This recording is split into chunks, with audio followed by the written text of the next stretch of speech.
vous chercherez pas l'argent. L'argent vous cherchera. Ok, exact. Quand il pleut, c'est seule ta réaction face à la pluie qui déterminera ta réaction ou ta... En 2025, il y a encore des enfants qui ne fréquentent pas un établissement. Il suffit d'acquérir des compétences. Donc, il suffit de se concentrer sur soi et de rester ferme. Avec un focus 360 degrés, je dirais, juste pour une carotte de 4. Comment vous vous voyez dans 10 ans? Comment vous projetez-vous? Peu importe le rêve que je pourrais en avoir, la finalité de ce rêve ne doit pas être une finalité personnelle.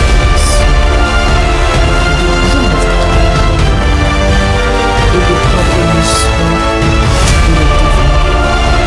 Que ce soit dans le business, en partenariat, avec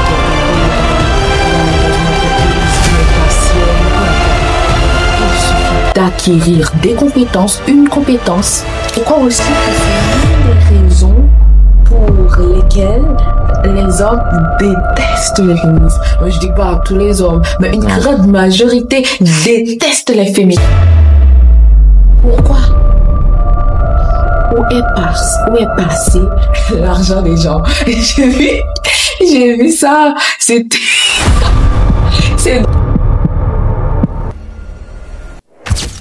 faisable, c'est faisable. Ça, c'est génial. Donc, c'est toujours mieux quand c'est bien équilibré. Parce que parfois, il y a certaines personnes qui ont du mal à équilibrer tout ça dans leur vie. Même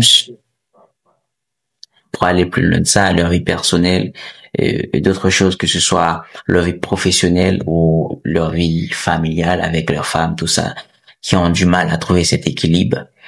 Mais si dans ton cas, c'est OK, je crois que ça c'est du bien. Ça, c'est du bien de voir ça ainsi et de travailler là-dessus. Parce qu'il est toujours bon d'être un peu comme ça.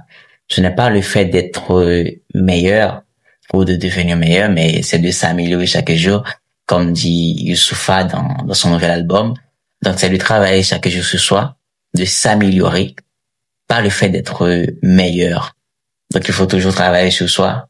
Et je crois que c'est un travail qui c'est déjà bien commencé, je peux dire, pour toi. Merci. Et tu vas y aller très loin avec ça. Ouais, je crois en toi. Je sais que tu peux le faire. Merci. Mais pour continuer avec notre plan, comme nous devons parler du système éducatif, relations hommes-femmes, vie personnelle, qui est Sacha, son parcours, etc. Pour continuer, en ce qui concerne notre situation actuelle, choisissant notre pays, ou ce qu'on est en train de vivre dans le monde entier, comment est-ce que tu comprends, comment est-ce que tu vois, quelle perception as-tu sur le système éducatif, surtout de notre pays actuellement? Comment est-ce que tu vois ça dans ton parcours? Je le dis, c'est tout simplement parce que tu es là, tu es quand même haïtienne dans le pays, donc on voit tous qu'il y a des situations chaotiques dans le pays, surtout dans le système éducatif. Donc, dans notre travail personnel, dans notre objectif, que ce soit pour nous personnellement ou pour la famille ou pour le pays, la communauté et pour les autres jeunes qui en ont besoin. Donc, je crois que le système éducatif, c'est déjà une base pour ces jeunes. Donc, nous, il y a une façon qu'on doit voir ça un petit peu. Comment est-ce que toi-même tu perçois le système éducatif? Je me pose une question. Je me demande pourquoi c'est si difficile d'avoir un maximum d'écoles de renom dans le pays. Pourquoi c'est aussi difficile de chasser complètement l'analphabétisme? Pourquoi en 2025, il y a encore des enfants qui ne fréquentent pas un établissement? Pourquoi? Où est passé l'argent des gens? J'ai vu ça. C'est C'est drôle, désolé. Non, je sais pas, désolé. J'ai vu ça c'était une émission, c'était l'Afrique, c'était un Africain. Ok. Mais où est passé l'argent déjà? Mais pourquoi c'est si difficile? Alors, est-ce qu'il y a des institutions qui marchent? Pourquoi? Je trouve que le système éducatif est au bord de la dérive. Que ce soit pour les professeurs ou les élèves, car l'État ne paie pas assez les professeurs, ou disons qu'ils trouvent très en retard leur paye, ce qui a un impact considérable sur l'éducation des jeunes en Haïti. Ok. Parce que lorsque l'État ne paie pas le professeur, il y a une grande majorité qui ne vient pas travailler. Et lorsqu'ils ne viennent pas travailler, que vont faire ces élèves? Forcément, ils doivent composer, ou au moins composer dans les examens officiels, etc. Donc, justement, ils n'auront pas assez de bagage intellectuel pour faire face aux examens officiels, ou même dans la vie en général. Parce que l'État, de base, n'a pas fait son travail. Et pourquoi l'État a des difficultés pour payer les professeurs déjà? Bon, comme on dit qu'on paie par les impôts, les taxes, etc. Et pourtant, on continue de payer les impôts et les taxes. Alors pourquoi? Pourquoi c'est si difficile? Même pour les hôpitaux, c'est difficile. Pourquoi? Parfois ça m'énerve. Ça m'énerve. Et je veux juste comprendre. J'essaie de comprendre, mais je n'arrive pas à comprendre. Pour moi, c'est chaotique. Je crois que c'est beaucoup plus raisonnable ce que tu dis. Je suis complètement d'accord avec toi, avec ta réflexion à propos de ce sujet qui est très très important, et plus qu'important parce que c'est pas seulement du côté personnel pour chacun, mais qui est un enjeu quand c'est pas bien réglé, quand c'est pas bien géré, qui est un enjeu pour le pays, pour les habitants du pays, parce que l'éducation qui est la base du développement d'un pays, même d'un continent, en quelque sorte. Donc c'est l'éducation, pas seul ce qu'on reçoit à la maison, mais surtout le fait d'aller dans un endroit où on peut rencontrer des autres personnes, des enseignants pour nous enseigner certaines choses beaucoup plus importantes et qui vont nous aider dans notre vie quotidienne à nous développer et afin de développer notre pays. Je parle sur ces deux principes.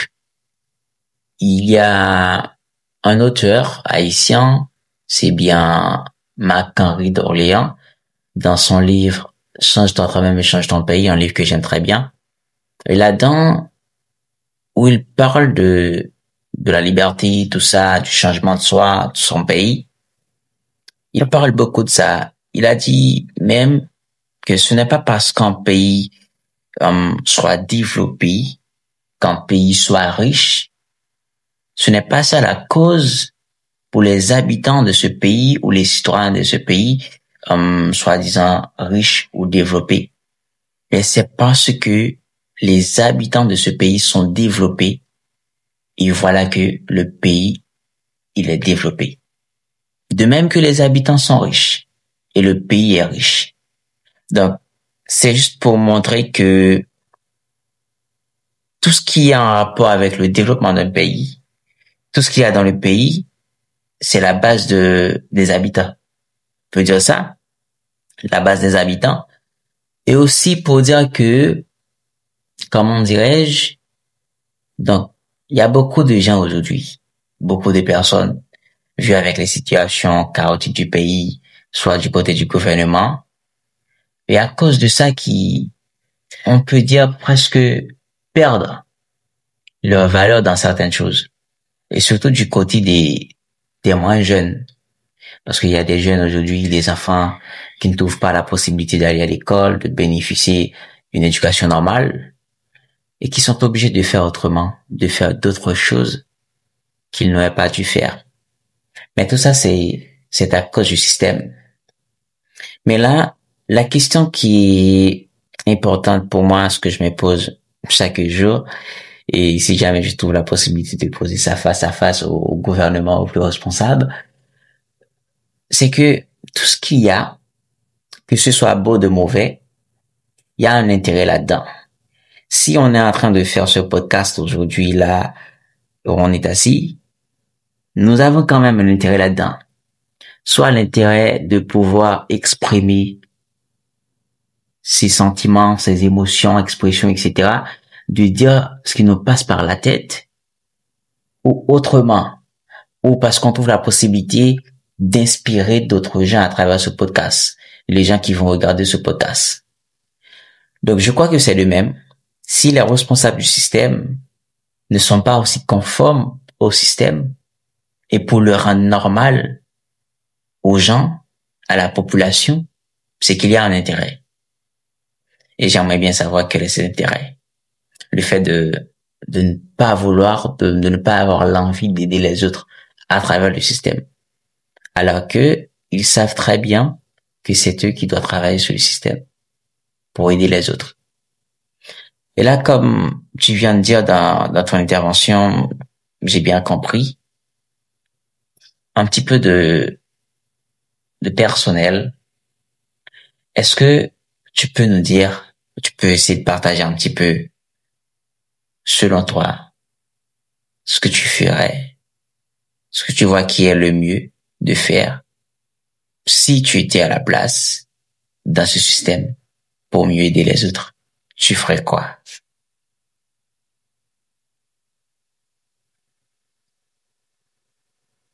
Ce que je ferais pour aider les autres si j'étais dans ce système, je ne suis pas prête à en parler.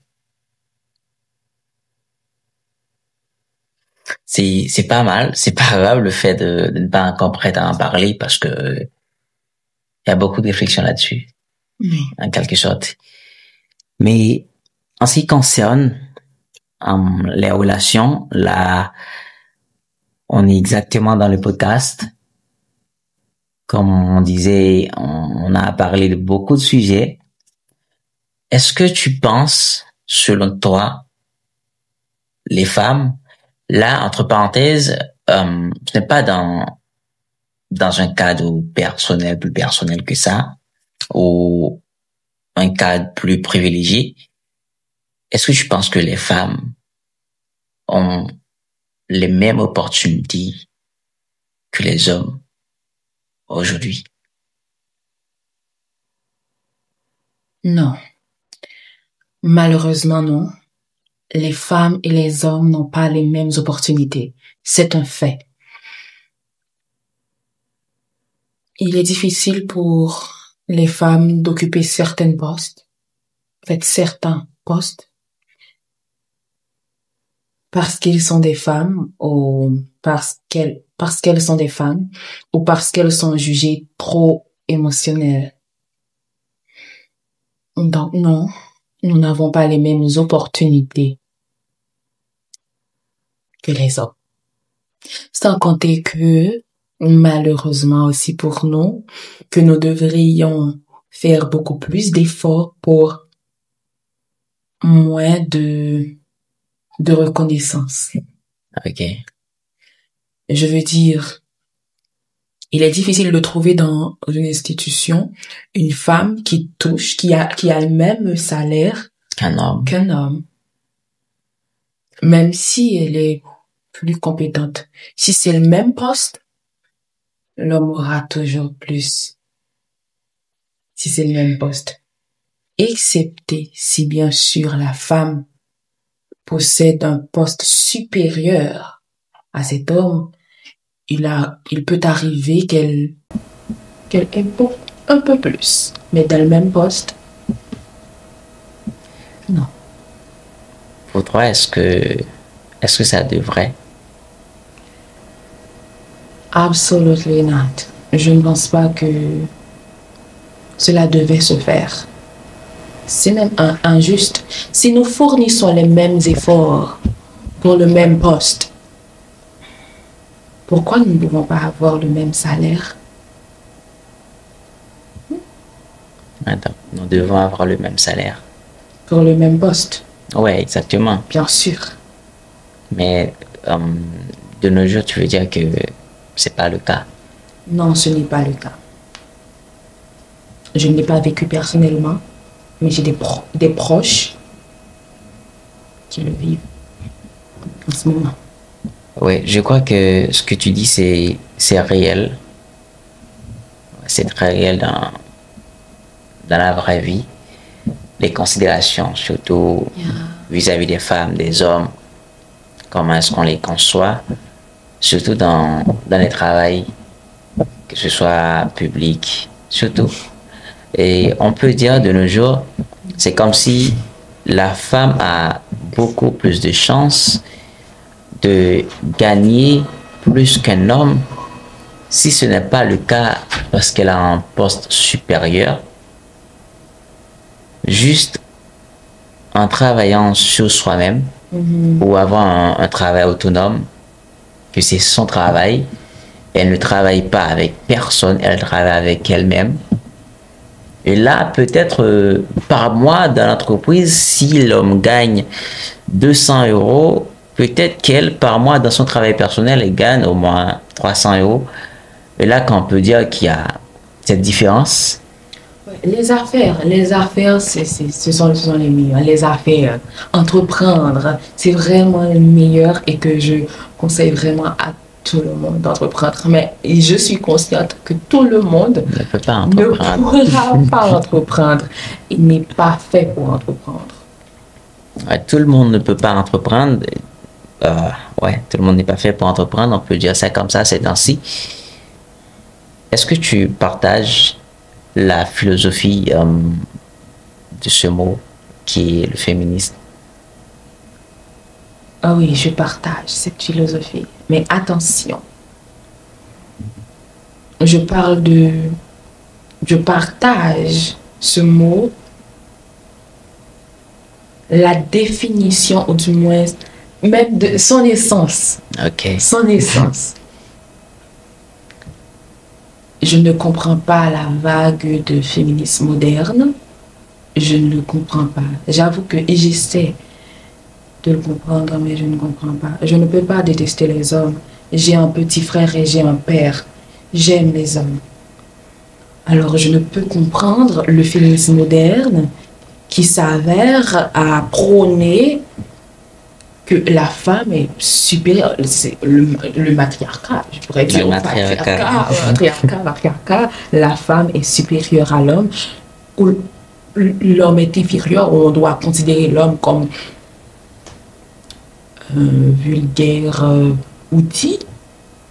Non, je ne peux pas faire ça. Je ne me sens pas à l'aise avec ça.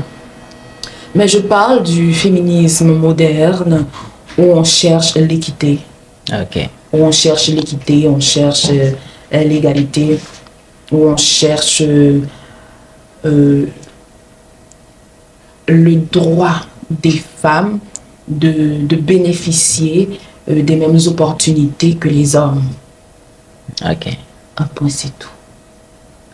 Mais pas le fait de détester les hommes. Oh non, je ne peux pas, Seigneur, c'est doïque.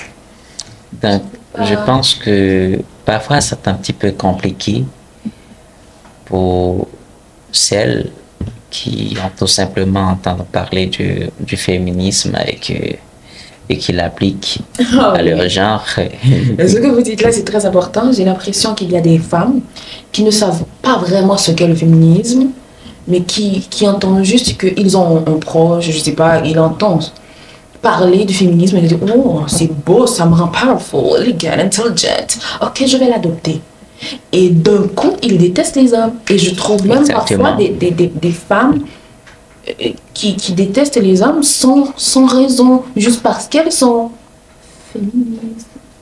féministes. Mais c'est quoi l'idée? c'est quoi ça? Je trouve ça drôle. Parfois j'en ris. Parfois j'en ris. Mais bon. Et je crois aussi que c'est l'une des raisons pour lesquelles les hommes détestent les féministes. Moi, je dis pas tous les hommes, mais une grande majorité déteste les féministes. On peut dire ça, une grande majorité des hommes détestent le le féminisme.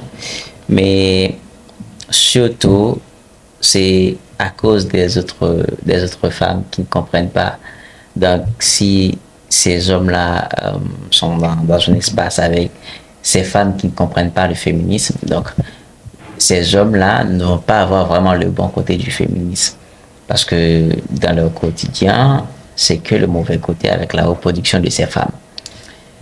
Je crois aussi que certains hommes détestent les féministes tout en sachant très bien que celles-ci prônent les vraies valeurs du féminisme, juste parce qu'ils sont égoïstes, narcissiques, égocentriques. Donc, dans ces cas, je dis juste que je m'en fous. D'ailleurs, ça ne me dérange pas qu'on me déteste. Au contraire, ça m'enlève le poids de toujours être parfaite ou de prouver que je suis une bonne personne. Et je préfère qu'on me déteste. Ça me libère de quelque chose. Donc, parfois, lorsque je rencontre ces gens, et j'ai parfois, en fait, une fois, il y a un homme qui m'a dit, c'est drôle, j'en ris.